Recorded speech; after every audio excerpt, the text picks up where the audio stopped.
എല്ലാവർക്കും നമസ്കാരം. ഞാനിപ്പോൾ നമ്മുടെ കോട്ട മൈതാനത്ത് ആ റോഡ് സൈഡാണുള്ളത്. ഇവിടെ കുറേ വിൻറ്റേജ് ബൈക്കുകൾ നിരത്തി നിർത്തിയിട്ടുണ്ട്. അപ്പോൾ ഇതെന്താ സംഭവം എന്ന് നമുക്ക് നോക്കാം. 30 വർഷം പഴക്കമുള്ള പുതിയുണ്ട്. 30 വർഷം പഴക്കമുള്ള പുതിയുണ്ട്. അതിലെടുക്കുമ്പോൾ എത്രയായിരുന്നു? 31,000. 30 വർഷം മുമ്പ് 31,000 രൂപ കൊടുത്ത് ഫ്രഷായിട്ട് ഷോറൂമിൽ നിന്ന് ഇറക്കിയ വണ്ടിയാണിത്.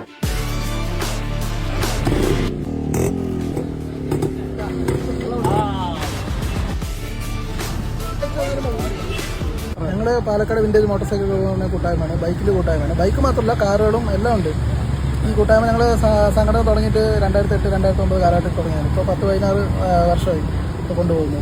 ഞങ്ങൾ അവയർനെസ് പ്രോഗ്രാം നടത്താറുണ്ട്. പിന്നെ ഞങ്ങളുടെ ഉള്ളിൽ ഈ ഗ്രൂപ്പിൻ്റെ അംഗങ്ങൾ തന്നെ ചെറിയ ചെറിയ റൈഡ്, ഒരു all India ride once in year നടത്തും. പിന്നെ 2 ഓൾ കേരള റൈഡ് നടത്തും. പിന്നെ ഈ കുറച്ച് റെയർ വിൻറ്റേജ് ബൈക്സ് ആയതുകൊണ്ട് ഇതിൻ്റെ സ്പെയർസ് കിട്ടാൻ ബുദ്ധിമുട്ടാണ്. അപ്പോൾ ഈ ഗ്രൂപ്പിൻ്റെ സംഘടന മൂലം ഞങ്ങൾക്ക് എക്സ്ചേഞ്ച് ചെയ്യാനും പാർട്സ് എക്സ്ചേഞ്ച് ചെയ്യാനും ഈ വണ്ടികൾ ഈ സഹകരണം കൊണ്ട് ഇങ്ങനെ ഓടി നടക്കുന്നു.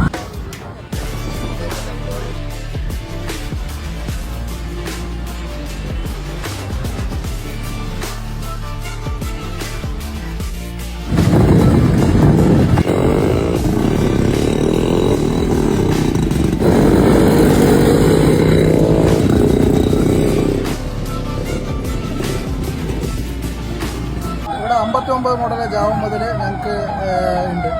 പിന്നെ ചെക്കോസ്ലോവാക്യൻ ജാവ, പിന്നെ രാജ്യത്തോട് ബോബി, ഓൾമോസ്റ്റ് എല്ലാ റെയർ വെഹിക്കിൾസും പാലക്കാട് വിൻറ്റേജ് മോട്ടോർ സൈക്കിൾ ക്ലബ്ബിലുണ്ട്.